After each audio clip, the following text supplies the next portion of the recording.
నమస్తే, welcome to మన TV Telangana. గురుకుల విద్యా సంస్థల్లో ఉద్యోగుల కోసం ప్రిపేర్ అవుతున్న అభ్యర్థుల కోసం మన టీవీ తెలంగాణ ప్రతిరోజు నిర్వహిస్తున్న స్పెషల్ ప్రోగ్రామ్కి స్వాగతం. అందులో భాగంగా ఇవాళ మనం రైట్స్ ఇష్యూస్ అనే సబ్జెక్ట్ గురించి మాట్లాడుతున్నాం. అందులో మన టాపిక్ వచ్చి ఫండమెంటల్ రైట్స్. మరి ఆ ఫండమెంటల్ రైట్స్ అంటే ఏంటి, అవి ఎన్ని ఉంటాయి, ఆ సబ్జెక్ట్ గురించి మనకు డీటెయిల్గా చెప్పడానికి, సలహాలు సూచనలు అందించడానికి సబ్జెక్ట్ ఎక్స్పర్ట్ దీపికా రెడ్డి గారు మనతో పాటు ఉన్నారు. ఇక మీకు కూడా ఈ సబ్జెక్ట్ మీద డౌట్స్ ఉంటే స్క్రీన్ మీద కనిపిస్తున్న ఫోన్ నెంబర్లకి ప్రోగ్రామ్ చివరిలో ఫోన్ చేసి డైరెక్ట్గా దీపికా రెడ్డి గారిని అడిగి మీరు డౌట్స్ క్లారిఫై చేసుకోవచ్చు. ఇక మనం ప్రోగ్రాంలోకి వెళ్తాం. దీపికా రెడ్డి గారు నమస్కారం అండి. నమస్తే. ముందుగా ఈ ఫండమెంటల్ రైట్స్ అండ్ ఇష్యూస్లో అవి ఎన్ని రకాలుగా ఉంటాయి, ఎలా ప్రిపేర్ అయితే బాగుంటుంది, ఫస్ట్ ఆఫ్ ఆల్ ఆ సబ్జెక్ట్ గురించి డీటెయిల్గా వివరిస్తారా? చెప్తానండి. ఇప్పుడు బేసిక్గా రైట్స్, ఈ టాపిక్ చూస్ చేసుకోవడానికి ఒక ఇంపార్టెంట్ రీజన్ ఏంటంటే కాన్స్టిట్యూషన్లో అన్నిటికంటే ఇంపార్టెంట్ పార్ట్ ఫండమెంటల్ రైట్స్. ఏ కాంపిటేటివ్ ఎగ్జామ్లోనైనా కంపల్సరీగా ఫండమెంటల్ రైట్స్ మీద కనీసం 1-2 క్వశ్చన్స్ అడుగుతారు. అది టెక్నికల్ కావచ్చు, జనరల్ కావచ్చు. అందుకనే స్టూడెంట్స్ ప్రయారిటీ ఇచ్చినప్పుడు ఫస్ట్ చదివి కంప్లీట్ అవగాహన తెచ్చుకోవాల్సిన టాపిక్ ఫండమెంటల్ రైట్స్. అయితే ఫండమెంటల్ రైట్స్ స్టార్ట్ చేసే లోపు ఫస్ట్ అసలు రైట్స్ అంటే ఏంటి, అవి ఎన్ని టైప్స్ ఉంటాయి. ఎందుకంటే యూజువల్గా క్వశ్చన్స్ ఎట్లా అడుగుతారంటే which of the following is a fundamental right or not a fundamental right, which of the following are statutory rights, ఇట్లాంటి క్వశ్చన్స్ వస్తాయి. సో దానికి వాళ్ళకి ఫస్ట్ అసలు రైట్ అంటే ఏంటి, దాంట్లో ఇంకెన్ని టైప్స్ ఉంటాయి అన్నది మనం చూడాలి. రైట్స్ మీనింగ్ ఏంటంటే ఇప్పుడు మనం రైట్ కానీ హక్కు కానీ అన్నప్పుడు మనం ఒక దాని మీద క్లెయిమ్ ఇస్తున్నట్టు. సో రైట్ అంటే ఎంటైటిల్మెంట్ ఆర్ క్లెయిమ్, మనం దాన్ని మనది అని డిక్లేర్ చేయడం రైట్. దాన్ని మనం వచ్చేసి టూ మెయిన్ టైప్స్కి కేటగరైజ్ చేస్తాము. ఒకటేమో సోషల్, ఇంకొకటేమో లీగల్. ఈ సోషల్ లీగల్ డెఫినేషన్ ఎలా వస్తుంది అంటే ఏవైతే సొసైటీ త్రూ ఎన్ఫోర్స్ చేయబడతాయో అవి సోషల్ రైట్స్ అవుతాయి. ఏవైతే కోర్ట్స్ త్రూ ఎన్ఫోర్స్ చేయబడతాయో అంటే నాకు ఆ రైట్ దొరకకపోతే నేను కోర్టుకి వెళ్తాను, అది లీగల్ రైట్ అవుతుంది. అది నేను అలాగే ఉండాలి అని సొసైటీ ఎన్ఫోర్స్ చేసేదాన్ని మనం సోషల్ అంటాము. ఫర్ ఎగ్జాంపుల్ ఇండియాలో మ్యారేజ్ అనేది చాలా ఇంపార్టెంట్ ఇన్స్టిట్యూషన్, కానీ world wide live in relationships చాలా చాలా కామన్. లివ్ ఇన్ రిలేషన్షిప్స్ ఇండియాలో ఇల్లీగల్ కాదు. సుప్రీంకోర్టు చాలా క్లియర్గా చెప్పింది live in relationships are not illegal అని. కానీ live in relationships are considered immoral, society ప్రకారం ఇమ్మారల్. సో అదొక సోషల్ ఎన్ఫోర్స్మెంట్ ఏంటి అంటే మీకు కంపల్సరీగా ఒక మ్యాన్ ఒక ఉమెన్ కలిసి ఉండాలి అంటే మ్యారేజ్ అనే బంధం ఉండాలి అని అది సొసైటీ ఎన్ఫోర్స్ చేస్తుంది కాబట్టి సోషల్ రైట్ అవుతుంది. మిగతా ఈ లీగల్ రైట్స్ అంటే ఒకవేళ అది వాయిలేట్ అయినప్పుడు మనం కోర్టుకి వెళ్తాము, అట్లాంటి రైట్స్ని మనం లీగల్ రైట్స్ అంటాం. So legal rights definition very very simple. Enforcement, if it is enforced by law, we call it as a legal right. If it is enforced by law, we call it as a legal right. అయితే legal రైట్లో కూడా మళ్ళీ కొన్ని categories ఉంటాయండి. Statutory right అని అంటారు. Statutory rights are those rights which are guaranteed by a statute. Now what is a statute? Statute అంటే any law made by the parliament with a simple majority. ఇప్పుడు మన పార్లమెంట్ కానీ state legislature కానీ చాలా చాలా loss చేస్తుంది. For example right to information act అనేది ఒక సింపుల్ మెజారిటీతో ఎనాక్ట్ అయిన లా, దాన్ని మనం స్టాట్యూట్ అంటాం. ఆ రైట్ టు ఇన్ఫర్మేషన్ యాక్ట్ కింద వచ్చే రైట్ టు ఇన్ఫర్మేషన్, అది స్టాట్యూటరీ రైట్ అవుతుంది. Next category of rights constitutional. స్టాట్యూటరీకి కాన్స్టిట్యూషనల్కి తేడా ఏంటంటే statutory rights are rights made by a simple majority. Constitutional rights are those which are guaranteed by the constitution. So constitution is different, statutory is different. Constitution is more strong than statutory rights. So అందుకనే constitutional rights separate ఉంటాయి. ఇప్పుడు for example right to vote is a constitutional right, ఎందుకంటే article 326 కింద కాన్స్టిట్యూషన్లో ఇచ్చారు. మళ్ళీ constitutional రైట్స్లో fundamental rights ఉంటాయి. అయితే ఇక్కడ ఫస్ట్ క్వశ్చన్ ఏంటంటే వీటిని అసలు మనం ఫండమెంటల్ రైట్స్ అని ఎందుకు అంటాం? ఎందుకు అంటే మన కాన్స్టిట్యూషన్ ఎయిమ్స్ అండ్ ఆబ్జెక్టివ్స్ని ప్రియాంబుల్లో డిఫైన్ చేశారు. For example they wanted India to be a socialist country, they wanted India to be a democratic country, sovereign country, republic. ఇవన్నీ రిపబ్లిక్ ఉండాలి అంటే అసలు ఎట్లాంటి డిస్క్రిమినేషన్ ఉండొద్దు సొసైటీలో. అందుకనే మనకు రైట్స్ అగెయిన్స్ట్ డిస్క్రిమినేషన్ ఉన్నాయి.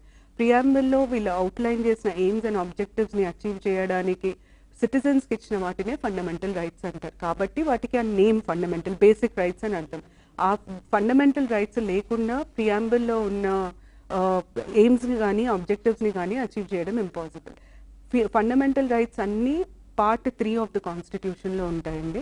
పార్ట్ 3 అవుట్ సైడ్ ఉన్న వాటిని నాన్ ఫండమెంటల్ కాన్స్టిట్యూషనల్ రైట్స్ అంటారు. రైట్ టు ఓట్ అనేది పార్ట్ 3 బయట ఉంటుంది కాబట్టి it is a non fundamental constitutional right. కాన్స్టిట్యూషన్లోనే ఉంది కానీ it does not come under fundamental rights. ఇవి classification of fundamental rights, types of rights. అయితే నెక్స్ట్ మనం డిస్కస్ చేయాల్సింది ఫండమెంటల్ రైట్స్ డీటెయిల్డ్. దీనికి సంబంధించి ఫస్ట్ అడిగే క్వశ్చన్ ఏంటంటే కాన్స్టిట్యూషన్లో ఏ పార్ట్లో ఫండమెంటల్ రైట్స్ వస్తాయి. Part 3 of the constitution deals with fundamental rights. దాని తర్వాత నెక్స్ట్ అడిగే క్వశ్చన్ ఏంటంటే which articles deal with fundamental rights. Articles 12 to 35 deal with fundamental rights. Most common question అండి ఇది. ఈ ప్రొవిజన్ ఈ కంపల్సరీగా ప్రతి స్టూడెంట్కి ఇది తెలియాలి. దాని తర్వాత నెక్స్ట్ తెలియాల్సింది ఏంటంటే క్లాసిఫికేషన్ ఆఫ్ ఫండమెంటల్ రైట్స్. మనము గమనిస్తే దగ్గర ఒక 17-18 ఫండమెంటల్ రైట్స్ ఉంటాయి. కాకపోతే క్లాసిఫికేషన్లో వచ్చేసరికి వాటిని 6 కేటగిరీస్ కింద విభజిస్తాం. రైట్ టు ఈక్వాలిటీ అంటాం.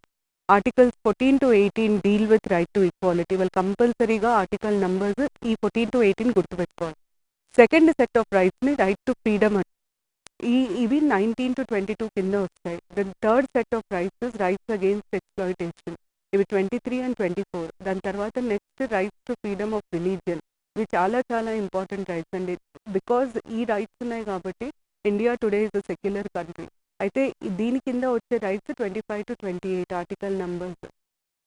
దాని తర్వాత next cultural and educational rights. ఇవి 29, 30. The last right is called as right to constitutional remedies. ఇవి 32. సో బేసిక్గా కేటగరైజేషన్ 6 కేటగిరీస్ ఉంటుంది. ఇనీషియల్గా కాన్స్టిట్యూషన్ ఎనాక్ట్ అయినప్పుడు దేర్ వర్ 7 కేటగిరీస్. ఆ 7 కేటగిరీస్ని డివైడ్ చేసి వాటిని 6 category.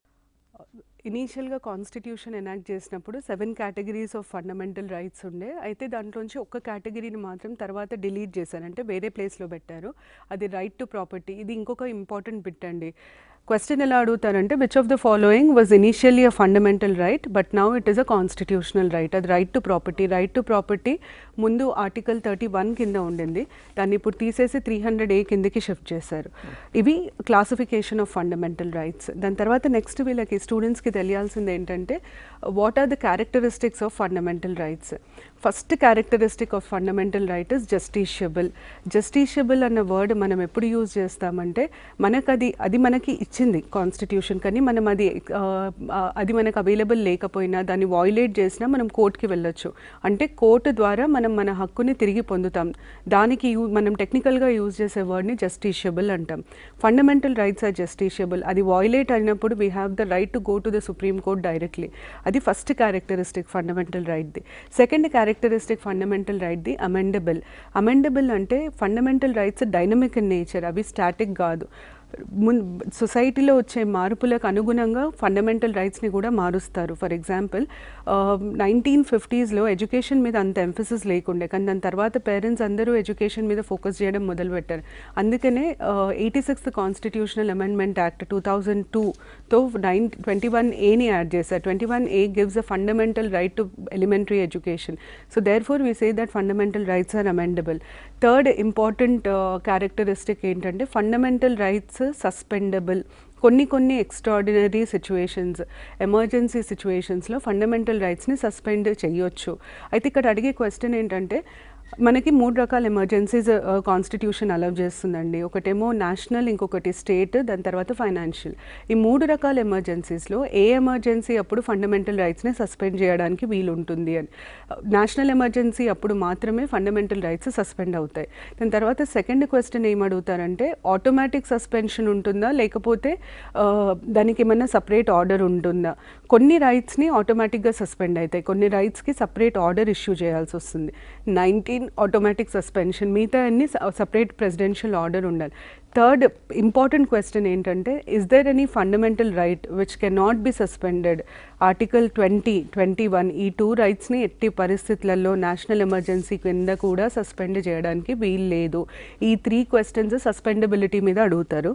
Last characteristic of fundamental right ఏంటంటే వాటిని మనం నెగటివ్ ఆబ్లిగేషన్స్ అని అంటాం.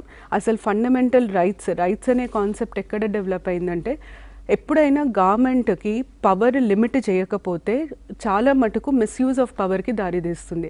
రైట్స్ పెట్టడానికి ముఖ్య ఉద్దేశం ఏంటంటే గవర్నమెంట్ పరిధిని లిమిట్ చేయడం. ఫర్ ఎగ్జాంపుల్ పబ్లిక్ ఎంప్లాయ్మెంట్ అంటే స్టేట్ గవర్నమెంట్ జాబ్స్ కానీ సెంట్రల్ గవర్నమెంట్ జాబ్స్కి కానీ రిక్రూట్ చేసే రైట్ గవర్నమెంట్కి ఉంటుంది. కాకపోతే కాన్స్టిట్యూషన్ ఏం లిమిటేషన్ పెడుతుంది, మీరు రిక్రూట్ చేయండి కానీ మీరు మెరిట్ బేసిస్ మీదనే రిక్రూట్ చేయాలి, మీరు ఎట్లాంటి ఫేవరెటిజం కానీ డిస్క్రిమినేషన్ కానీ చూపించకూడదు.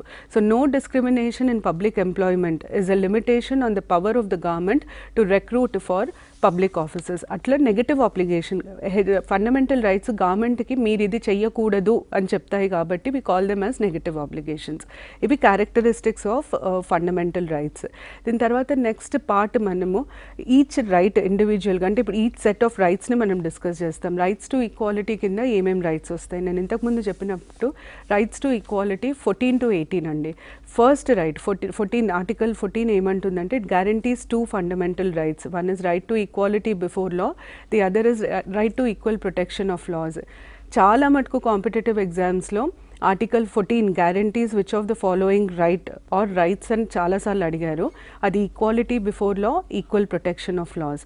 ఈక్వాలిటీ బిఫోర్ లా అంటే ఏంటి, irrespective of your social, economic and political status you are subjected to the same law of the land. Meaning ఏంటంటే మీరు ప్రైమ్ మినిస్టర్ అయినా సరే, ఒక సాధారణ వ్యక్తి అయినా సరే, మీరు తప్పు చేస్తే అదే లా కింద మీరు శిక్షించబడతారు. ఈక్వాలిటీ బిఫోర్ లా ఉండాలి అంటే రూల్ ఆఫ్ లా కంపల్సరీగా ఉండాలి. రూల్ ఆఫ్ లా అర్థం ఏంటంటే అల్టిమేట్గా ఎవరు సుప్రీం, ఎవరిది ప్రివేల్ అవుతుంది అంటే లాదే ప్రివేల్ అవుతుంది. మీరు ఎంత పెద్ద వ్యక్తి అయినా సరే లాకి తలొంచి ఉండాలి అన్నది right to equality before law. Equal protection of laws అనేది చాలా చాలా ఇంపార్టెంట్ కాన్సెప్ట్ అండి. రిజర్వేషన్స్కి సంబంధించినంత వరకు equal protection of laws legal basis ఇస్తాయి దానికి. ఫర్ ఎగ్జాంపుల్ ఇప్పుడు మనకి ఇద్దరు 2 sets ఆఫ్ స్టూడెంట్స్ ఉన్నారనుకోండి, ఒకరు రూరల్ బ్యాక్గ్రౌండ్ స్టూడెంట్స్, ఇంకొకరు urban background students.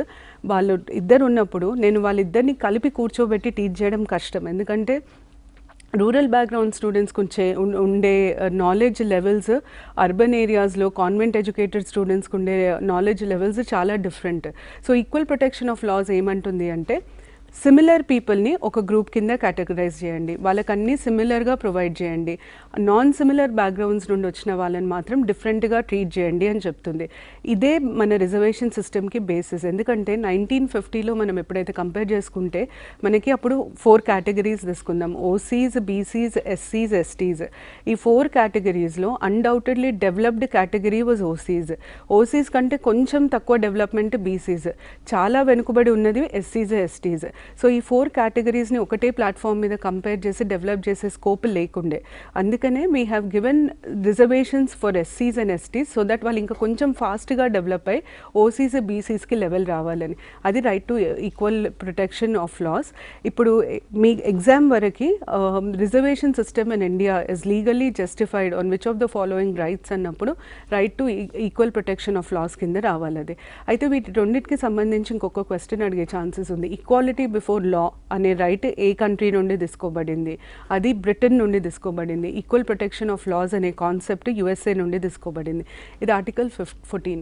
Article 15 says there is right against discrimination. It simply gives an order to the state ante to the government that there should not be any discrimination. Any discrimination on what grounds? Grounds చాలా important. On caste, religion, sex, place of birth, ఇట్లాంటి grounds మీద ఏ రకమైన discrimination government చూపించకూడదు in its policy making అన్నది article 15. అయితే article 15 కింద ఇంకొక ఇంపార్టెంట్ పాయింట్ ఉంటుంది. It also says they should be no discrimination in access to public places. అంటే ఏ ప్లేస్ అయితే పబ్లిక్ ప్లేస్ అంటే ఏంటి, public place is any place which is maintained by the government or which is open to general public. For example temple ఉంది, temple is a public place because it is open to general public. అయితే ఈ టెంపుల్కి వీళ్ళు మాత్రం రావచ్చు, వీళ్ళు మాత్రం రాకూడదు అనడానికి వీల్లేదు. ఇండైరెక్ట్గా right to no discrimination in public places enforces abolition on untouchability. అందుకనే article 15 is very very important. దాని తర్వాత నెక్స్ట్ ఆర్టికల్ వచ్చేసి 16. 14 తర్వాత చాలా మటుకు అడిగిన ఆర్టికల్ ఇదండి, ఎందుకంటే deals with public employment. It simply says no discrimination in public employment. Public ఎంప్లాయ్మెంట్లో రిక్రూట్ చేసేటప్పుడు government cannot discriminate in people on the basis of caste, religion, sex, place of birth, descent and place of residence. ఈ grounds మీద discrimination చూపించడానికి ఉండదు. కాకపోతే ఇందులో ఇంకొక point ఏంటంటే for the improvement of some backward classes like ఎస్సీస్, STs, government ఒకవేళ రిజర్వేషన్ ఇస్తే దాన్ని మనము we do not consider it as discrimination in public employment. ఇది article 16.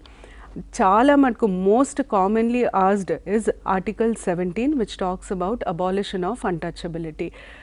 Article 17 declares that untouchability is abolished in India and its practice is punishable by law. అయితే ఇక్కడ ఒక important point వీళ్ళు notice చేయాల్సింది ఏంటంటే అన్టచబిలిటీ అనే పదాన్ని constitution has never defined. It only says untouchability will not be there in India. ఒకవేళ ఎవరైనా ప్రాక్టీస్ చేస్తే వాళ్ళు శిక్షింపబడతారు. ఎలా శిక్షింపబడతారు? బై ఎ సపరేట్ లా. దానికి అనుగుణంగానే మనం ఎస్సీ ఎస్టీ అట్రాసిటీస్ యాక్ట్ ఉంది. సో ఎవరైతే అన్టచబిలిటీ ప్రాక్టీస్ చేస్తారో వాళ్ళకి పనిష్మెంట్ మాత్రం ఎస్సీ ఎస్టీ అట్రాసిటీస్ యాక్ట్ ఇస్తుంది. అన్టచబిలిటీ ఉండకూడదు, నిర్మూలించబడింది అని చెప్పేది మాత్రం constitution. Article 18 deals with abolition of titles. Title అనేది ఒక పథకం, అది మన పేరుకి ముందో ప్రీఫిక్సో సఫిక్సో చేసేదన్నమాట. టైటిల్స్ వల్ల వచ్చే ప్రాబ్లం ఏంటంటే ఒక్కసారి ఒక మనిషికి సర్, నవాబ్, రాజా బహదూర్, రాయ్ బహదూర్ ఇట్లాంటి టైటిల్స్ ఇచ్చినప్పుడు ఆయన మిగతా వాళ్ళకంటే సుప్రీం అని మనము సోషల్గా ఇండికేట్ చేస్తున్నట్టు అర్థం. ఎప్పుడైతే ఈ సుప్రీం సబార్డినేట్ కాన్సెప్ట్ వస్తుందో సొసైటీలోకి, రైట్ టు ఈక్వాలిటీ పాసిబుల్ కాదు. అందుకనే very clearly constitution says they should not be any titles. Therefore the government does not give any title to any individual. National awards, Padma awards కానీ భారతరత్న కానీ మనిషి తన కాంట్రిబ్యూషన్కి ఇచ్చే award, అది title కాదు. టైటిల్ వేరు, అవార్డు వేరు. కాన్స్టిట్యూషన్ చాలా క్లియర్గా స్టేట్ టైటిల్స్ ఇవ్వకూడదు అని స్పెసిఫై చేస్తుంది. ఇవి right to equality. Next set of rights right to freedom. బేసిక్గా ఫ్రీడమ్కి సంబంధించిన రైట్స్. ఈ రైట్స్ ఎందుకు ఇంపార్టెంట్ అంటే ఇవి ఒక పర్సన్ ఇండివిజువల్ ఫ్రీడమ్కి సంబంధించినవి.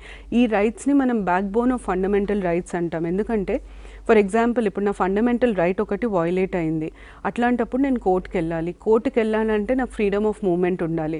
కోర్టులో వెళ్ళి నేను కంప్లైంట్ చేయాలి అంటే నాకు right to freedom of speech ఉండాలి, ఎక్స్ప్రెషన్ ఉండాలి. ఇవన్నీ బేసిక్ రైట్స్ కాబట్టి వీటిని మనం ఈ సెట్ ఆఫ్ రైట్స్ని మనం back bone to fundamental rights అని అంటాం. ఆర్టికల్ 19 కింద 6 ఫ్రీడమ్స్ ఇస్తారు ఆల్ సిటిజన్స్కి. ఆ 6 freedoms right to freedom of speech and expression ఒకటి, తర్వాత అసెంబ్లీ, తర్వాత freedom of association, freedom of movement, freedom to residence and settlement, last the freedom of profession, trade, occupation and business. చాలా మటుకు జనరల్గా దీని మీద అడిగే క్వశ్చన్స్ ఏంటంటే which of the following right guarantees the 6 freedoms to the citizens of India? Article number important. దాని తర్వాత ఈ 6 freedoms అడుగుతారు. which of the following is a part of this, is one of the 6 freedoms guaranteed under article 19 of the constitution అని అడిగే chances ఉంటాయి. ఈ 6లో కూడా అన్నిటికంటే ఇంపార్టెంట్, కాంట్రవర్షియల్, బాగా సుప్రీంకోర్టులో కేసెస్లో వినిపించే right freedom of speech and expression.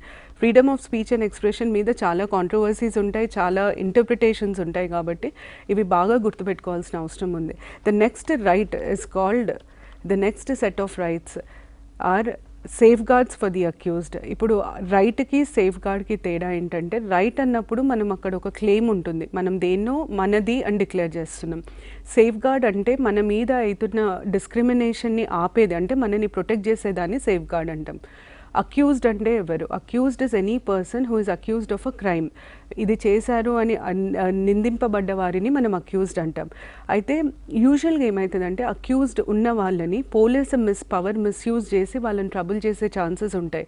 అట్లాంటి మిస్యూజ్కి స్కోప్ ఇవ్వకుండా కాన్స్టిట్యూషన్లో ఫండమెంటల్ రైట్స్లో వాళ్ళకు కూడా కొన్ని సేఫ్ గార్డ్స్ ఉంటాయి. ఇప్పుడు ఫర్ ఎగ్జాంపుల్ ఆర్టికల్ 20 కింద 3 సేఫ్ గార్డ్స్ ఉంటాయి. No post facto criminal laws first safeguard, second safeguard double jeopardy, third safeguard వచ్చేసి సెల్ఫ్ ఇన్క్రిమినేషన్. ఈ మూడిట్లో లాస్ట్ది చాలా ఈజీగా మనం ఐడెంటిఫై చేయగలుగుతామండి. ఎప్పుడైనా ఎవరైనా క్రైమ్ చేసినప్పుడు వాళ్ళు వెళ్ళి పోలీస్ స్టేషన్లో నేను ఈ క్రైమ్ చేశాను అని ఒప్పుకున్నా ఆ సాక్ష్యం చెల్లదు. మళ్ళీ ఆ మనిషి వెళ్ళి జ్యుడిషియల్ మ్యాజిస్ట్రేట్ ముందు తనంతట తాను వాలంటరీగా నేను ఈ క్రైమ్ చేశానని ఒప్పుకోవాలి. అది self incrimination. Self incrimination literal meaning ఏంటంటే, నేను చేసిన క్రైమ్కి నేను విట్నెస్ కాను, ఇంకెవరన్నా విట్నెస్ అవ్వాలి. పోలీస్ రెస్పాన్సిబిలిటీ నా క్రైమ్ ప్రూవ్ చేయడం, కానీ నా అంతటా నేను ఒప్పుకోవాలి అనుకుంటే అది నా ఇష్టంతో నేను ఒప్పుకోవాలి, కానీ నన్ను ఫోర్స్ చేయకూడదు అనేది సెల్ఫ్ ఇన్క్రిమినేషన్. డబుల్ జెపారిటీ మీనింగ్ ఏంటంటే ఒకటే తప్పుకి 2 సార్ల కంటే ఎక్కువ శిక్షించడం, అంటే ఒకసారి కంటే ఎక్కువ శిక్షించడం. అది ఇండియాలో ఉండదు. ఒక తప్పుకు ఒకటే శిక్ష ఉంటుంది. ఫర్ ఎగ్జాంపుల్ హైకోర్టు 10 years శిక్ష ఇచ్చింది, అపీల్ చేసుకుంటే సుప్రీంకోర్టు 12 years శిక్ష ఇచ్చింది, కానీ ఆయన టోటల్గా ఉండే ఆ ప్రిజనర్కి ఉండే శిక్ష 12 years మాత్రమే, 22 years కాదు. ఎందుకంటే మన దగ్గర డబుల్ జెపారిటీ లేదు కాబట్టి. పోస్ట్ ఫ్యాక్టో క్రిమినల్ లాస్ అంటే, పోస్ట్ ఫ్యాక్టో అంటే ఆఫ్టర్ ద ఫ్యాక్ట్, ఆ ఇష్యూ అయిన తర్వాత చేసిన లాని పోస్ట్ ఫ్యాక్టో క్రిమినల్ లాస్ అంటాం. పోస్ట్ ఫ్యాక్టో క్రిమినల్ లాస్ ఉండకూడదు అంటే మీనింగ్ ఏంటంటే, మీరు ఎప్పుడైతే ఒక మనిషిని మనం అరెస్ట్ చేస్తామో అక్యూజ్డ్ అని, ఫర్ ఎగ్జాంపుల్ నేను పోలీస్ స్టేషన్కి వెళ్ళి ఒక కంప్లైంట్ లాడ్జ్ చేస్తాను. ఫస్ట్ పోలీస్ ఆఫీసర్ చూడాల్సింది ఏంటంటే, నేను ఏ ఇష్యూ అయితే ఆ మనిషి నాతో చేశాడు అని కంప్లైంట్ లాడ్జ్ చేస్తున్నానో అది అసలు క్రైమా కాదా అన్నది వాళ్ళు ఫస్ట్ చెక్ చేసుకోవాలి. ఒకవేళ అది క్రైమ్ అయితే దాని తర్వాత ఆ క్రైమ్ బేస్ చేసుకొని ఆయనని అరెస్ట్ చేస్తారు. కోర్టు కూడా ఆ క్రైమ్కి ఆ రోజు ఎంత శిక్ష ఉందో అదే శిక్ష ఇవ్వాలి, దానికంటే ఎక్కువ ఇవ్వడానికి మాత్రం వీలుండదు. So post facto criminal laws ఉండవు అంటే ఏ రోజైతే అది క్రైమ్ అవుతుందో ఆ రోజు నుండే పనిష్మెంట్ వర్తిస్తుంది. అంతేగాని మొన్నెప్పుడో లా చేసి ఇవాళ దానికి పనిష్ చేస్తా, ఇవాళ చేసిన తప్పుకు పనిష్ చేస్తా అంటే కుదరదు. ఇంకొక ఎగ్జాంపుల్ దీనికి, నిర్భయ రేప్ కేసు అయినప్పుడు చాలా పబ్లిక్ అవుట్క్రై ఉండింది. ఒక మెయిన్ రీజన్ దానికి ఏంటంటే, అందులో అక్యూజ్ అయిన ఒక మనిషి జువెనైల్, అంటే బిలో 18 years. సో డిమాండ్ ఏముండిందంటే జువెనైల్ ఏజ్ని 18 to 16 రెడ్యూస్ చేయాలి అని ఉండింది. లాస్ట్ ఇయర్ రెడ్యూస్ చేశారు, 2016లో రెడ్యూస్ చేశారు. నిర్భయ కేసు అయింది 2013లో అయిన క్రైమ్కి 16లో రెడ్యూస్ చేసిన లా అప్లికబుల్ ఉండదు. As far as that case is concern 13లో ఉన్న ప్రొవిజన్స్ ప్రకారమే తనకి శిక్ష వస్తుంది. అది పోస్ట్ ఫ్యాక్టో లాస్. దాని తర్వాత నెక్స్ట్ ఆర్టికల్ 21, ఇది అన్నిటికంటే ఇంపార్టెంట్ ఆర్టికల్, ఎందుకంటే it guarantees right to life. ఈ ఆర్టికల్ని మనము మూల స్తంభం, corner stone of fundamental rights అంటాం.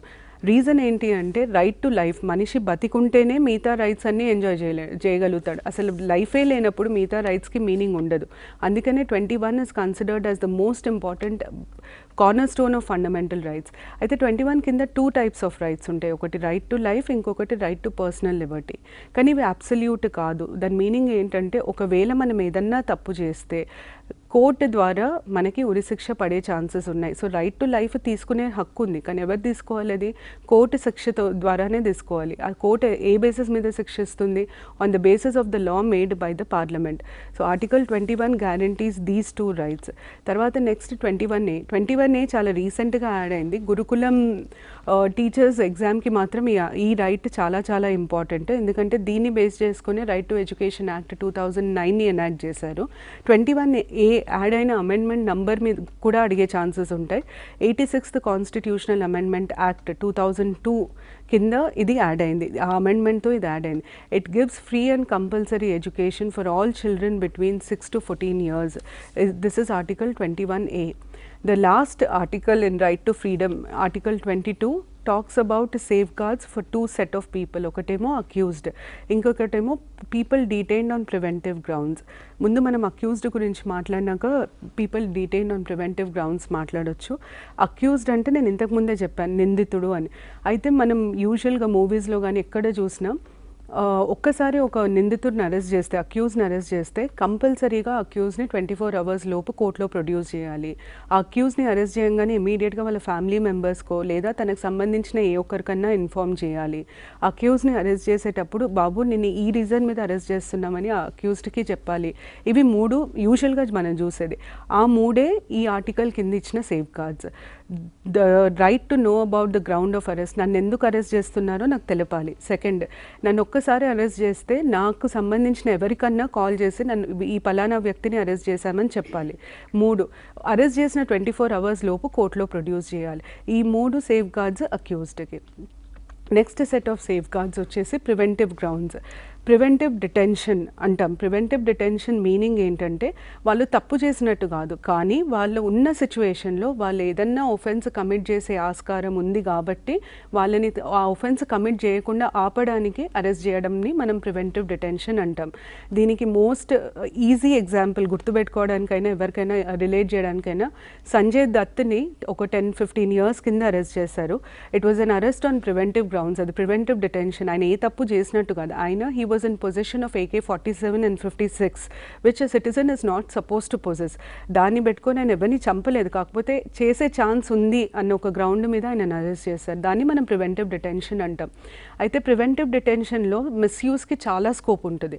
అందుకనే యూజువల్గా ఏం చేస్తారంటే కాన్స్టిట్యూషన్ ఏం చేస్తుందంటే కొన్ని లిమిటేషన్స్ పెడుతుంది. ఫస్ట్ లిమిటేషన్ ఏంటి అంటే ఒకవేళ ప్రివెంటివ్ డిటెన్షన్ కింద అరెస్ట్ చేయాలనుకున్నా దానికి సంబంధించి ఏదన్నా ప్రివెంటివ్ డిటెన్షన్ లా ఉండాలి.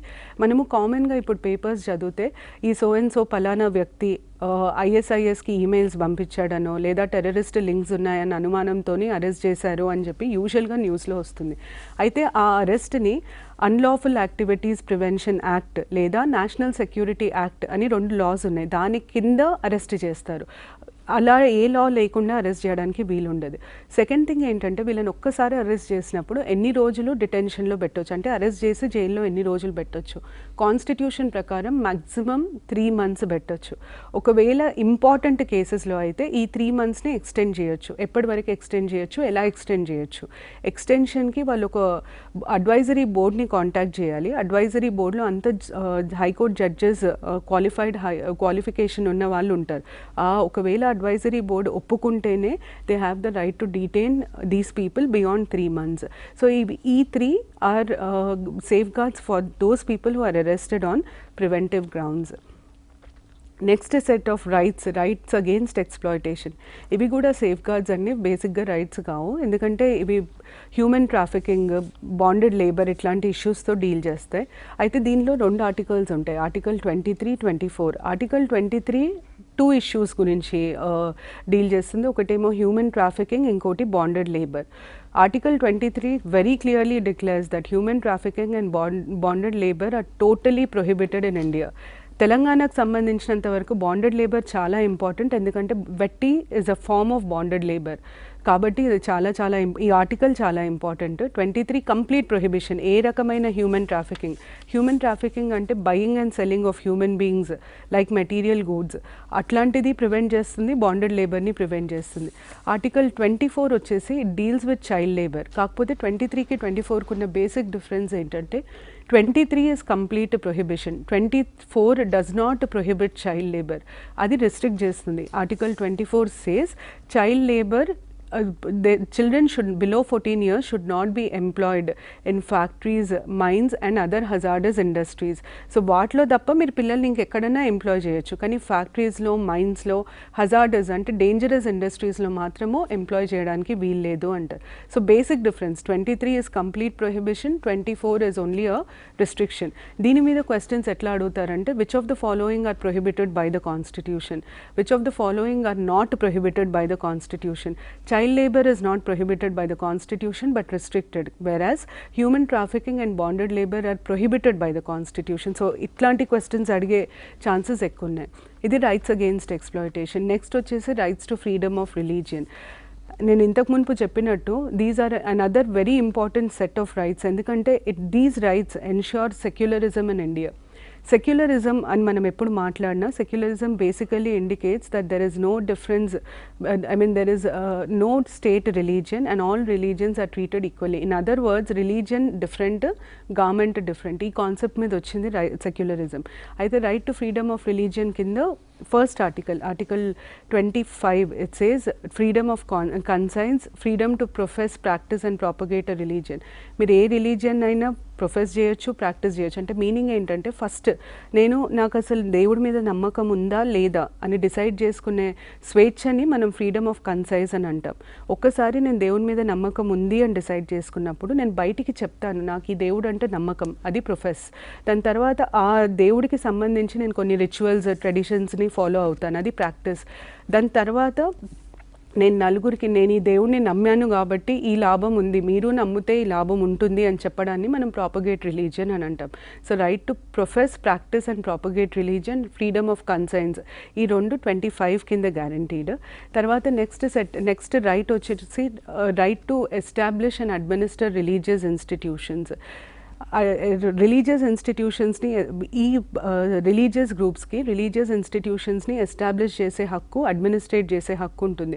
ఇప్పుడు ఈ రైట్ని ఎక్స్ప్లెయిన్ చేయడానికి రామకృష్ణ మఠ్ని మనం ఎగ్జాంపుల్ తీసుకుంటే అదొక రిలీజియస్ గ్రూప్ త్రూ ఎస్టాబ్లిష్ అయిన ఇన్స్టిట్యూషన్. అది రిలీజియన్ని ప్రాపగేట్ చేస్తుంది, చారిటీని ప్రాపగేట్ చేస్తుంది. అయితే 27 కింద right to property is a fundamental right to religious groups. Religious group లాగా రిజిస్టర్ అయిన వాళ్ళు ఎంత ప్రాపర్టీనైనా అక్వైర్ చేయొచ్చు. 27 gives them that right to property. Next right వచ్చేసి right to religious instructions in educational institution. అంటే ఒక ఎడ్యుకేషనల్ ఇన్స్టిట్యూషన్ ఉంటే దాంట్లో రిలీజియస్ ఇన్స్ట్రక్షన్స్ ఇవ్వచ్చా, ఇవ్వకూడదా? ఇప్పుడు మనం ఎడ్యుకేషనల్ ఇన్స్టిట్యూషన్స్ని 3 కేటగిరీస్, ఈ ఆర్టికల్ మళ్ళీ గురుకుల్కి ఇంపార్టెంట్ అండి.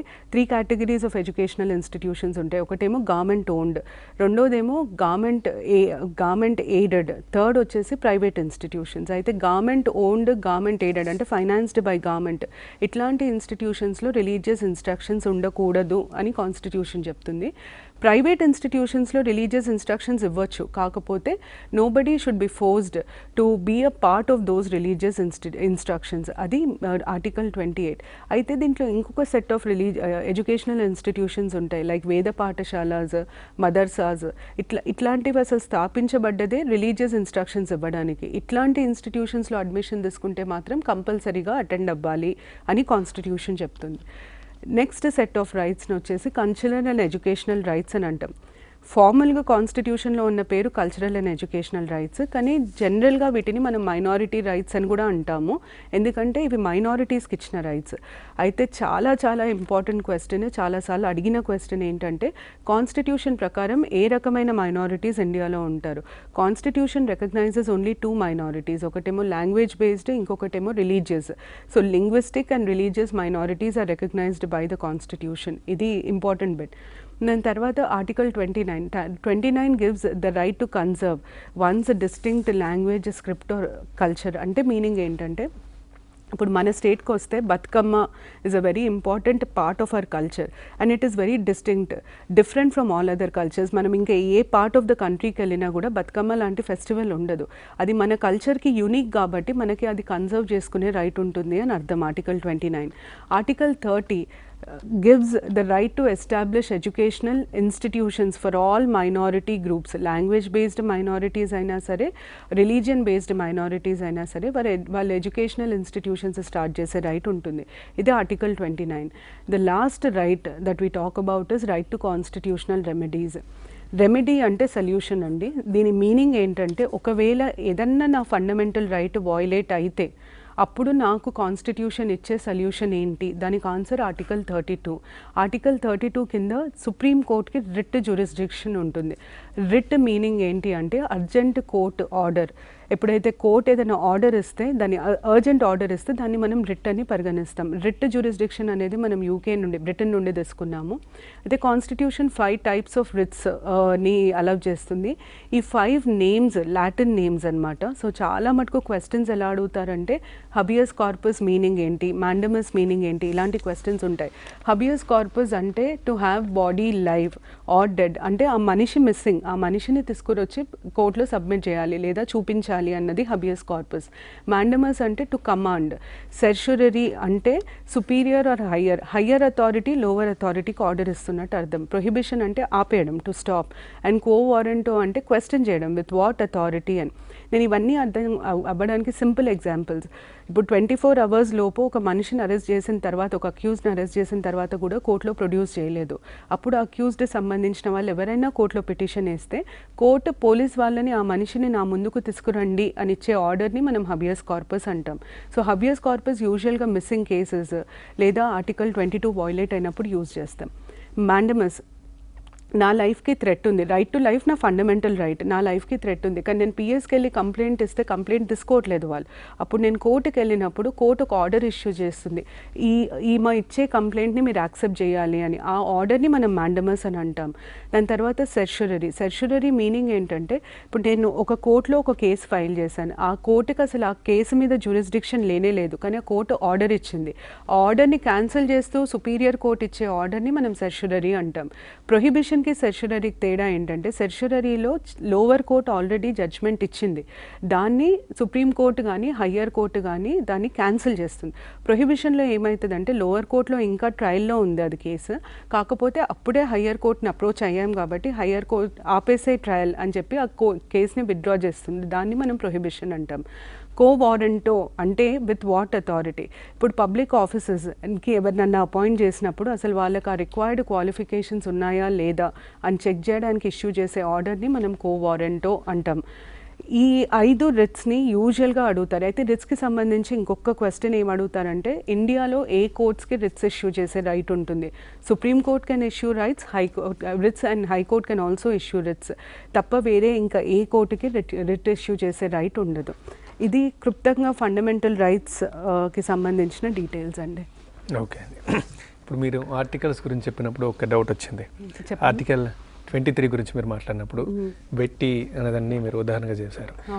దీన్ని బట్టి ఇప్పుడు మనం ఏ సబ్జెక్ట్ తీసుకున్నా సరే, ఏ ఎగ్జామ్కి మనం ప్రిపేర్ అయినా సరే, అందులో జరిగే అంశం, చదివే అంశం తెలంగాణకు రిలేటివ్ ఉన్నదంటే దాన్ని ఖచ్చితంగా దృష్టిలో పెట్టుకోవాల్సిందేనా? పక్కకి ఇంకో ఆస్త ఇంపార్టెంట్గా చేయాల్సిందేనా? అంటే వెట్టి మన దగ్గర ముందు ఉన్నది కదా. అందుకనే నేను అది చెప్పినప్పుడు కూడా చాలా స్పెసిఫిక్గా చెప్పానండి. స్టేట్ సంబంధించింది ఏమైనా ఉంటే చాలా చాలా పర్టిక్యులర్గా గుర్తుపెట్టుకోవాలి.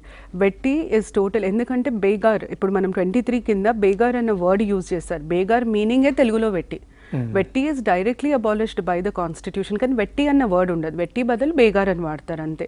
సో 23 చాలా ఇంపార్టెంట్ అవుతుంది. అలాగే కరెంట్ రిలేటెడ్ ఇష్యూస్, ఇప్పుడు for example child labour act కొత్తది వచ్చింది last year, juvenile justice act కింద ఏజ్ తగ్గించారు. ఇట్లాంటి కరెంట్ అఫైర్స్లో ఉన్న ఫండమెంటల్ రైట్స్ మీద కూడా కంపల్సరీగా క్వశ్చన్స్ అడిగే ఛాన్సెస్ ఉన్నాయి. నన్ను అడిగితే అయితే గురుకులం వరకు మనం చూసుకుంటే 23, 21A చాలా ఇంపార్టెంట్ అండి. వాళ్ళకి ఇన్ఫ్యాక్ట్ 21A ఎక్కువ ఇంపార్టెంట్, ఎందుకంటే వాళ్ళ రోల్కి సంబంధించింది అది, వాళ్ళు రేపు వెళ్ళే ఎంప్లాయ్మెంట్ రోల్కి సంబంధించింది కాబట్టి 21A కూడా చాలా ఇంపార్టెంట్. ఓకే, 21A ఈ మధ్య కాలంలోనే మాట్లాడుతున్నారు. 86th అంటే 2002లో వచ్చింది, కానీ చాలా సిగ్నిఫికెంట్. టీచర్స్కి సంబంధించినంత వరకు దాని గురించి కంప్లీట్ డీటెయిల్స్ ఉండాలి. రైట్. సో సబ్జెక్ట్ ప్రిపేర్ అవుతుంది సేపు కరెంట్ అఫైర్స్ కూడా ఉంటే అది రిలేట్ అవుతుంది.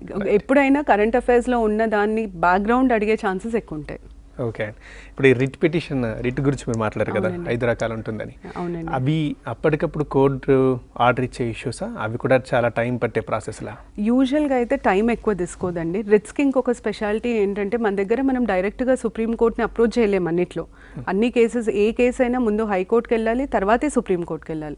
కానీ రిట్ వయలేషన్ ఆఫ్ ఫండమెంటల్ రైట్స్కి వచ్చేసరికి రిట్ కావాలి అనుకుంటే మాత్రం ఫండమెంటల్ రైట్స్ కేసులో మనం డైరెక్ట్గా సుప్రీంకోర్టుకి వెళ్ళచ్చు. అది రిట్కున్న ఇంపార్టెన్స్, అంటే ఆర్టికల్ 32 ఉన్న ఇంపార్టెన్స్.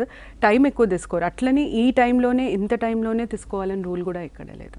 Okay, right. ఇప్పుడు మీరు ఆర్టికల్స్ గురించి చెప్పారు, 12 to 35, దాంట్లో ఇంపార్టెంట్ కూడా మీరు చెప్పారు. సో ఈ ఆర్టికల్స్ అన్నింటి గురించి అవగాహన ఉంటే సరిపోతుందా? ప్రతి ఒక్కటి చదివి గుర్తుపెట్టుకోవాలా? పట్టు కూడా కావాలా?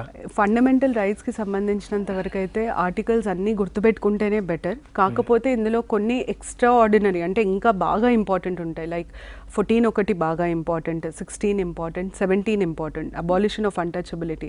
మ్యాక్సిమం క్వశ్చన్స్ మనం చూస్తే డిఫరెంట్ కాంపిటేటివ్ ఎగ్జామ్స్లో చూస్తే అన్నిటికంటే ఎక్కువ అడిగినది 17 ఫస్ట్. తర్వాత 21 బాగా అడిగారు, రైట్ టు లైఫ్. ఎందుకంటే అది soul of fundamental rights, basis అనమాట ఫండమెంటల్ రైట్స్కి.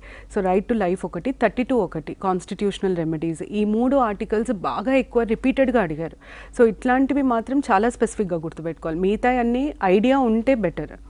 ఓకే, ఇంకా ఒకసారి రైట్స్ గురించి చెప్తారా? రైట్స్ ఇప్పుడు మనం 6 చెప్పారు, ఇప్పుడు ఫండమెంటల్ రైట్స్ గురించి. అందులో మొదటి ఒక్కొక్క రైట్ని అసలు ఎట్లా అడగవచ్చు? స్ట్రైట్గా అడుగుతారా? దానికైనా ఇండైరెక్ట్ క్వశ్చన్స్ ఏమైనా ఉన్నాయా? స్ట్రైట్గా అంటే ఫస్ట్ క్లాసిఫికేషన్ చదవాలండి. క్లాసిఫికేషన్ కింద వాళ్ళకి ఏమేం rights, each category of rights, దానికి సంబంధించిన ఆర్టికల్స్ గుర్తుపెట్టుకోవాలి. దాని తర్వాత ఇది గురుకుల్ స్పెసిఫిక్ అంటే సబ్జెక్ట్ స్పెసిఫిక్ ఎగ్జామ్ కాబట్టి డెప్త్గా మళ్ళీ వీటికి సబ్ క్లాజెస్ ఉంటాయి. అంటే 16 clause 1, 16 clause 2, 16 clause 3 అట్లా ఉంటాయి. అవి గురుకుల్కి అంత డెప్త్గా అడగారు. అదే గ్రూప్స్ అనుకోండి కంపల్సరీగా 1, 2, 3, 4, 5 చదవాల్సి వస్తుంది. అయితే గురుకుల్కి వీళ్ళు ఫస్ట్ గుర్తుపెట్టుకోవాల్సింది ఏంటంటే ఏ ఆర్టికల్ ఏ రైట్, అది ఫస్ట్ గుర్తుండాలి. సెకండ్ కొన్ని ఇన్స్టెన్సెస్లలో వాటికి సంబంధించిన ఏమన్నా లాస్ మీద కూడా అడుగుతారు. ఇప్పుడు for example right to information act ఉంది. రైట్ టు ఇన్ఫర్మేషన్ యాక్ట్ మనకు గ్యారంటీ చేసే రైట్ టు ఇన్ఫర్మేషన్, అది ఒక స్టాట్యూటరీ రైట్. కాకపోతే దానికి బేసిస్ వచ్చేసి freedom of speech and expression. Supreme court ఏమంటుందంటే మీరు ఒక విషయం గురించి మాట్లాడాలి స్వేచ్ఛగా అంటే మీకు ముందు అసలు ఆ విషయం ఏంటో తెలియాలి అంటే మీకు రైట్ టు ఇన్ఫర్మేషన్ ఉండాలి. Therefore it has declared that right to information is a part of freedom of speech and expression. So question ఎట్లా అడుగుతారంటే right to information act is based on which of the following fundamental rights, right to freedom of speech and expression. అలాగే SC/ST atrocities act ఉంది.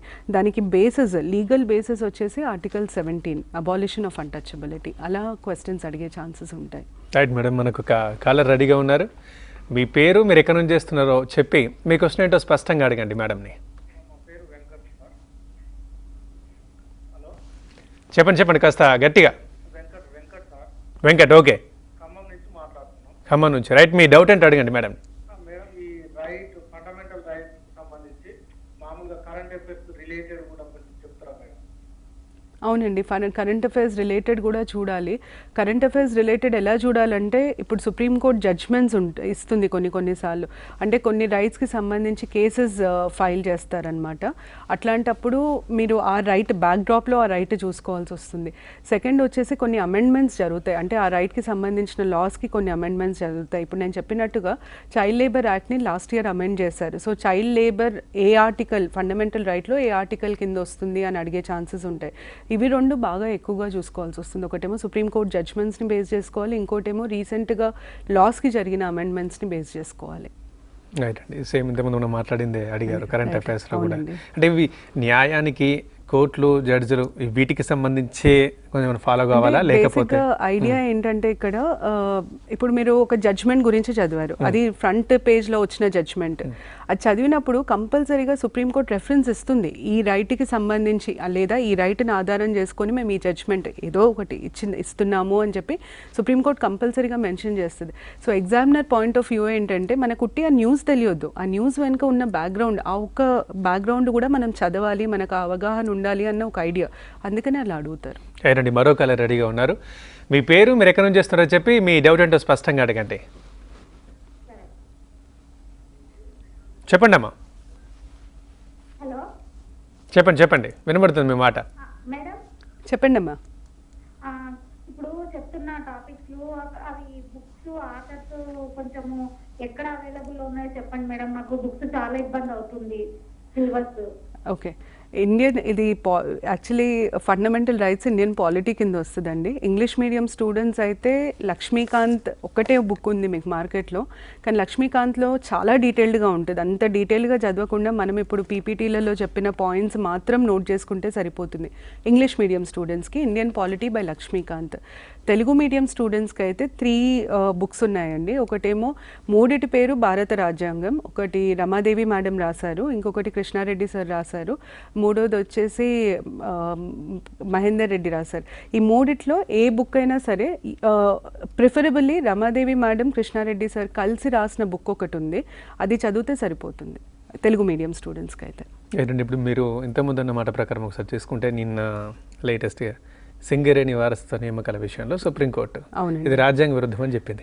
అంటే ఇప్పుడు ఈ కేసులో మనము ఎట్లా చదివితే బెటర్, ఏ అంశాలు? మీరు అన్నది కరెక్ట్, అది రాజ్యాంగ విరుద్ధం. ఎందుకంటే ఆర్టికల్ 16 ప్రకారం డిసెంట్ బేస్డ్ జాబ్స్ ఉండకూడదు. డిసెంట్ అంటే నేను ఫర్ ఎగ్జాంపుల్ మా నాన్న IAS ఆఫీసర్ కాబట్టి నేను వారసత్వంలో నాకు IAS రాదు, వారసత్వపు ఉద్యోగాలు ఉండొద్దు అన్నది ఆర్టికల్ 16 కింద చాలా క్లియర్గా మెన్షన్ చేశారు కాన్స్టిట్యూషన్లో.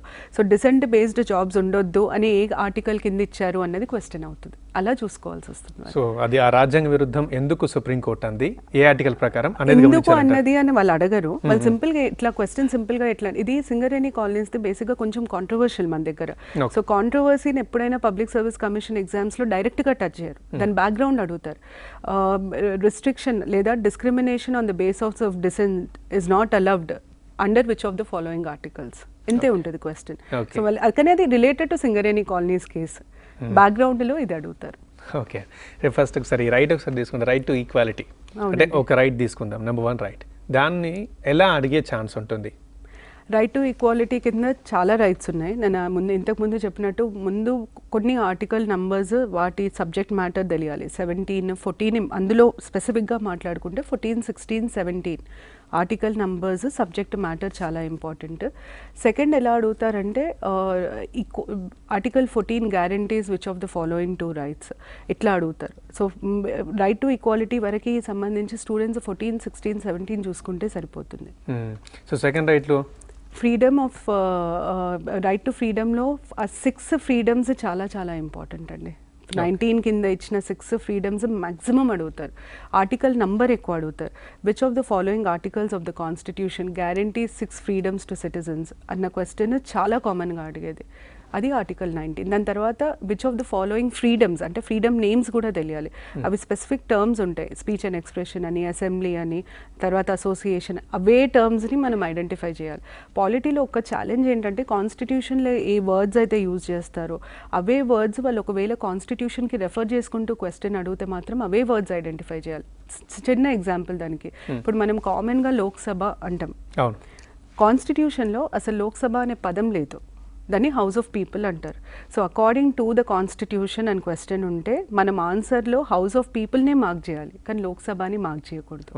అలాగే బడ్జెట్ అన్న వర్డ్ అసలు కాన్స్టిట్యూషన్లో ఎక్కడ మెన్షన్ అయ్యి లేదు. యాన్యువల్ ఫైనాన్షియల్ స్టేట్మెంట్ అంటారు. So according to the constitution అని అడిగినప్పుడు దాన్ని యాన్యువల్ ఫైనాన్షియల్ స్టేట్మెంట్ని ఐడెంటిఫై చేయాలి, కానీ బడ్జెట్ని ఐడెంటిఫై చేయకూడదు. జనరల్ టర్మ్స్ వేరు, కాన్స్టిట్యూషన్ స్పెసిఫిక్ వేరు, క్వశ్చన్ని బట్టి ఆన్సర్ ఉంటుంది. పాలిటీలో అదే పెద్ద ఛాలెంజ్ యాక్చువల్లీ. రైట్ మేడం, మనకు మరో కాలర్ ఉన్నారు. మీ పేరు, మీరు ఎక్కడి నుంచి చేస్తున్నారో చెప్పి డౌట్ ఏందో స్పష్టంగా అడగండి. హలో చెప్పండి అమ్మా. దుర్గా అండి, హైదరాబాద్ నుండి కాల్ చేస్తున్నాను. Okay, good evening madam. Good evening Durga, చెప్పండి. మేడం, ఇప్పుడు పీజీటీ పోస్ట్స్ ఉంటాయి కదా మేడం, అది తెలుగులో రాయొచ్చా, ఎగ్జామ్ ఇంగ్లీష్ లో రాయొచ్చా? అది మేము తెలుగు మీడియం మేడం, నాది MA BEd మేడం. ఇది సబ్జెక్ట్ స్పెసిఫిక్ డౌట్ అయితే కాదు, వీళ్ళు దానికి నోటిఫికేషన్ ఒక్కసారి చూసుకుంటే వాళ్ళకి ఐడియా వస్తుందండి. కానీ as far as my knowledge goes papers అయితే ఇంగ్లీష్, కంపల్సరీ ఇంగ్లీష్. అది యాక్చువల్లీ కాంట్రవర్షియల్ అయిందే అది, కానీ ఇంగ్లీష్ మీడియమే. వాళ్ళు ఒక్కసారి నోటిఫికేషన్ రెఫర్ చేసుకోవాల్సి వస్తుంది దానికి. రైట్ అండి, మనం మూడో రైట్ కిందకి వెళ్దాము. దాన్ని ఎలా అడగొచ్చు, ఏ ఆర్టికల్ ఇంపార్టెంట్? మళ్ళీ 23, 24కి అయితే ఇప్పుడు కరెంట్ కాంటెక్స్లో నన్ను అడిగితే అదే బాండెడ్ లేబర్ 23 కింద ఇంపార్టెంట్. 24 చాలా చాలా ఇంపార్టెంట్, చైల్డ్ లేబర్. ఎందుకంటే 2 రీజన్స్ అండి. Last Nobel prize recipient of India Kailash Satyarthi was recognized for his work against child labour, అదొక రీజన్. సెకండ్ రీజన్ ఏంటంటే చైల్డ్ లేబర్ యాక్ట్ని లాస్ట్ ఇయర్ మళ్ళీ అమెండ్ చేశారు. దాంట్లో ఏం చేశారంటే ముందు చైల్డ్ లేబర్ చాలా ఇండస్ట్రీస్లో అలౌ చేసేవాళ్ళు, ఇప్పుడు దాన్ని కంప్లీట్గా రిస్ట్రిక్ట్ చేసి రెండింటికి అలౌ చేస్తున్నారు. ఒకటేమో ఫ్యామిలీ బేస్డ్ బిజినెస్ అయితే చిల్డ్రన్ కెన్ బి ఎంప్లాయిడ్. రెండోది ఏంటి అంటే audio visual industry including sports, ఇట్లాంటి రెండిట్లో అయితేనే చిల్డ్రన్ విల్ బి ఎంప్లాయిడ్. ఇవి 2 తప్ప ఇంకా మీరు ఎందులో అయినా you cannot employ children. So ఈ చేంజ్ని అడిగే ఛాన్సెస్ ఎక్కువ ఉంటాయి. రైట్ మేడం, మనకు మరో కాలర్ ఉన్నారు. మీ పేరు, ఎక్కడి నుంచి చేస్తున్నారో చెప్పి మీ డౌట్ ఏంటో క్లియర్గా అడగండి. నమస్తే మేడం. నమస్తే అండి, చెప్పండి. మాది ఆలేరు మేడం, అది ఆదిలాబాద్ జిల్లా. నా పేరు సంపత్ మేడం. ఇప్పుడు ఎక్కువ కూడా ఇక్కడ హక్కులు అడుగుతుందా మేడం? హక్కుల విషయంలో అక్కడ 15(1), 15(2), 53లో కొంచెం డౌట్ వస్తుంది మేడం. అక్కడ చెప్పండి. అక్కడ 15(3) లో ఇప్పుడు ప్రీవియస్ పేపర్ లో జనరల్ స్టడీస్ చూసినప్పుడు ఎక్కువ కూడా 3ని బాగా తీసుకుంటారు. 15(3) 16 ఈ రెండు బాగా అడుగుతున్నారు మేడం. కొంచెం వాటి గురించి క్లారిఫై చేయండి మేడం. అలాగే ఇండియన్ కాన్స్టిట్యూషన్ తర్వాత ఇండియన్ పొలిటికల్ సిస్టమ్ కూడా అడుగుతుంది మేడం. అది కూడా కొంచెం క్లారిఫై చేయండి మేడం. అది ఎంత చదవాలి, ఎక్కడ వరకు పార్ట్ చదవాలని. తప్పకుండా అండి. ఇప్పుడు మీరు అడిగిన ఫస్ట్ డౌట్ 15కి 16కి ఉన్న తేడా ఏంటంటే రెండు 15, 16 నో డిస్క్రిమినేషన్ అంటాయి, కానీ 16 రిస్ట్రిక్టెడ్. 16 ఉట్టి పబ్లిక్ ఎంప్లాయ్మెంట్లో మాత్రమే డిస్క్రిమినేషన్ ఉండకూడదు అనేది స్పెసిఫై చేస్తుంది. 15 ఏమంటుందంటే నో డిస్క్రిమినేషన్, ఎక్కడ అన్నది స్పెసిఫై చేయదు. సో మనం కంపేర్ చేసుకుంటే 15 స్కోప్ వైడర్ 16 కంటే. 16 is restricted only to public employment. అయితే మీరు 15, 1, 2, 3 అన్నారు కదా, clause 1, clause 2, clause 3, clause 4, clause 5. అయితే 15, 1 and 2 డిస్క్రిమినేషన్ ఉండకూడదు అని చెప్తాయి. 3, 4, 5 ఏమంటాయి అంటే మీరు ఒకవేళ డిస్క్రిమినేట్ చేసినా కూడా దాన్ని మనము 15(1)ని వయోలేట్ చేసినట్టు కాదు. ఫర్ ఎగ్జాంపుల్ విమెన్కి స్పెషల్ ప్రొవిజన్స్, చిల్డ్రన్కి స్పెషల్ ప్రొవిజన్స్ చేయొచ్చు అని 15(3) అంటుంది. ఒకవేళ విమెన్కి స్పెషల్ ప్రొవిజన్స్ చేస్తే ఆ discrimination on the basis of sex కిందికి రాదు, అది వయోలేషన్ కిందికి రాదు అని స్పెసిఫై చేస్తుంది. పొలిటికల్ సిస్టమ్ మనం ఇంకొక డిస్కషన్లో డిస్కస్ చేద్దాం, ఎందుకంటే అది పెద్ద టాపిక్ అండి. రైట్ అండి. మనకు మరో కాలర్ ఉన్నారు. మీ పేరు, మీరు ఎక్కడి నుంచి ఫోన్ చేస్తున్నారో చెప్పి మీ డౌట్ ఏంటో అడగండి క్లియర్గా మేడంని. నమస్తే మేడం. నమస్తే అండి, చెప్పండి. నా పేరు ప్రమీల, నేను సోషల్ వర్కర్, సూర్యాపేట డిస్ట్రిక్ట్. చెప్పండి. సీనియర్ సిటిజన్ కేసులో సీనియర్ సిటిజన్ యాక్ట్ 2007 ఉందిగా మేడం. అవునండి. దాన్ని దానికంటూ ఒక కాల పరిమితి లేదు. ఆర్డీఓ గారు కానీ కలెక్టర్లు కానీ అసలు దాన్ని మిస్యూజ్ చేస్తూ ఉన్నారు. ఎవరైతే ఫైట్ చేస్తా ఉన్నారో వాళ్ళను ఎకనామికల్ గా ప్లస్ మానసికంగా హింసించే ప్రయత్నం చేస్తూ ఉన్నారు. మరి అలాంటప్పుడు ఎలా మేడం? మీరు మాట్లాడుతున్న సీనియర్ సిటిజన్స్ యాక్ట్ 2007 దీని కిందకి అంటే ఫండమెంటల్ రైట్స్కి దానికి సంబంధం లేదు. అయినా మీరు అడిగిన క్వశ్చన్కి ఒక ఆన్సర్, సీనియర్ సిటిజన్స్ యాక్ట్ కింద టైం లిమిట్ ఉందండి. కోర్ట్స్ కంపల్సరీగా వాళ్ళ జడ్జ్మెంట్ అంటే వాళ్ళు దాని కింద కాన్స్టిట్యూట్ చేయబడ్డ కోర్టు కానీ ట్రిబ్యునల్ కానీ కంపల్సరీగా జడ్జ్మెంట్ ఇంత స్పెసిఫైడ్ టైంలో ఇవ్వాలి అని లాలో ఉంది. కానీ సెకండ్ ప్రాబ్లం ఏంటంటే అది సెంటర్ మేడ్ లా, కానీ senior citizen welfare of senior citizens is a state subject. So state to state ఇంప్లిమెంటేషన్లో తేడాలు ఉంటాయండి. థర్డ్ ఏంటంటే దాని మీద అసలు అవేర్నెస్ చాలా చాలా తక్కువ, చాలా మందికి తెలియదు అట్లాంటి ఒక లా ఉంది, దాని కింద పేరెంట్స్ని కంపల్సరీ మెయింటెనెన్స్ ఇవ్వాలి అన్న అవేర్నెస్ కూడా చాలా తక్కువ. అవునండి. ఇక మనం ఫోర్త్ రైట్కి వెళ్దాం. అక్కడ ఏది ఇంపార్టెంట్? సెక్యులరిజంకి సంబంధించింది మీరు అడిగేది right to freedom of religion అండి. నేను ఇంతకు మునుపు చెప్పినట్టు ఈ సెట్ ఆఫ్ రైట్స్ ఎందుకు ఇంపార్టెంట్ అంటే అవి సెక్యులరిజం అంటే ఇండియాలో అన్ని రిలీజియన్స్ని ఈక్వల్గా చూస్తారు అన్న దాని మీద అది సార్థకం చేసేది, అంటే రియాలిటీ చేసేది ఈ ఫోర్ రైట్స్ 25 to 28. అయితే దీంట్లో అన్నిటికంటే important right freedom of conscience. ఎందుకంటే దీని ప్రకారం నాస్తికునికి కూడా అదే రకమైన ట్రీట్మెంట్ ఉంటుంది. ఆస్తికులను నాస్తికులను కూడా ఈక్వల్గా ట్రీట్ చేయాలని చెప్పే రైట్ ఇది. అందుకనే ఫ్రీడమ్ ఆఫ్ కన్సైన్స్ అన్నది చాలా చాలా important. You don't just have the freedom to follow what you like, but you also have the freedom to decide whether you want to believe in God or not. అది చాలా తక్కువ constitutions ఇచ్చే right అది, ఆ freedom. కానీ మన constitution చాలా స్పెసిఫిక్గా చెప్తుంది, నువ్వు అసలు నమ్ముతావా లేదా అన్నది డిసైడ్ చేసుకో, నమ్మిన తర్వాత ఎలా వెళ్తావు ముందుకి అన్నది కూడా డిసైడ్ చేసుకో. అయితే దీనికి సంబంధించి కరెంట్ రిలేటెడ్ ఒక క్వశ్చన్ అడిగే ఛాన్సెస్ ఉంది. రైట్ టు కన్వర్ట్ అన్నది మాత్రం కాన్స్టిట్యూషన్లో లేదండి. ప్రాపగేట్ చేయొచ్చు, చెప్పు, తప్పు లేదు, కానీ నువ్వు బలవంతంగా కన్వర్ట్ చేయడానికి వీల్లేదు. కన్వర్షన్ అన్న వర్డ్ కాన్స్టిట్యూషన్లో ఎక్కడ మెన్షన్ అయ్యలేదు. ఇది ఎందుకు ఇంపార్టెంట్ అంటే గర్వాప్సీ మూవ్మెంట్ ఇవన్నీ అవుతున్నాయి ఇప్పుడు ఇండియాలో. సో దానికి బ్యాక్గ్రౌండ్లో ఇది ఇంపార్టెంట్. మంచి విషయాలు చెప్తున్నారండి. చాలా వరకు అది ఇట్లా ఉంది లేదని కూడా చాలా మందికి తెలియదు, అది ఉందేమో అనుకుంటున్నారు ఇప్పుడు మీరు అంటుంది కన్వర్షన్. నెక్స్ట్ ఫిఫ్త్ రైట్ గురించి. నెక్స్ట్ సెట్ ఆఫ్ రైట్స్ వచ్చేసి కల్చరల్ అండ్ ఎడ్యుకేషనల్ రైట్స్. దాంట్లో ఫస్ట్ మనకి గుర్తుపెట్టుకోవాల్సింది ఏంటంటే రైట్ టు కన్సర్వ్. ఏమేమి కన్సర్వ్ చేయొచ్చు? ఒక చిన్న గ్రూప్ ఆఫ్ పీపుల్, అది మనం మైనారిటీ అన్న వర్డ్ ఎక్కడ డిఫైన్ చేసి లేదండి. కానీ యూజువల్గా మైనారిటీ అంటే ఎవరంటే మనం ఒక సెట్ ఆఫ్ పాపులేషన్ తీసుకుంటే దాంట్లో మెజారిటీ ఒక గ్రూప్కి చెందిన వాళ్ళు అవుతారు, మిగతా వాళ్ళంతా మైనారిటీస్. ఫర్ ఎగ్జాంపుల్ మీరు హైదరాబాద్ యాజ్ అ హోల్ తీసుకుంటే హిందూస్ బికమ్ రిలీజియస్ మెజారిటీ, మిగతా వాళ్ళంతా మైనారిటీ రిలీజియన్ అవుతారు. అదే మీరు ఓల్డ్ సిటీ స్పెసిఫిక్ చేసుకోండి Hyderabad, Muslims become the majority religion, మిగతావన్నీ మైనారిటీ రిలీజన్స్ అవుతాయి. సో బేసిస్ ఏంటి అంటే పాపులేషన్ పర్సంటేజ్ మీద మనం కేటగరైజ్ చేస్తాం. సో ఏ గ్రూప్ కన్నా అంటే మెజారిటీ కానీ ఏ గ్రూప్ కన్నా రైట్ టు కన్సర్వ్ ఉంటుంది. ఆ కన్సర్వ్ ఏమేమి కన్సర్వ్ చేయొచ్చు, కల్చర్, స్క్రిప్ట్, లాంగ్వేజ్, ఇది ఇంపార్టెంట్, అలా చూసుకోవాలి. రైట్ అండి, మనకు కాలర్ ఉన్నారు. హలో, మీ పేరు, మీరు ఎక్కడ నుంచి చేస్తున్నారో చెప్పి మీ డౌట్ ఏంటో అడగండి. ఓకే అడగండి మేడం, వింటున్నారు. హలో చెప్పండి. మేడం, ఆర్టికల్ 21A గురించి కొంచెం క్లారిఫికేషన్ ఇవ్వండి మేడం. అది నేను షార్ట్ లో రాసుకున్నాను, రన్నింగ్ నోట్స్ రాసుకున్నాను. ఓకే. అయితే 86 యాక్ట్ అమెండ్మెంట్ అనే వచ్చింది, 2002లో అమల్లోకి వచ్చిందని అన్నారు. 2002లో అది యాడ్ చేయబడ్డది.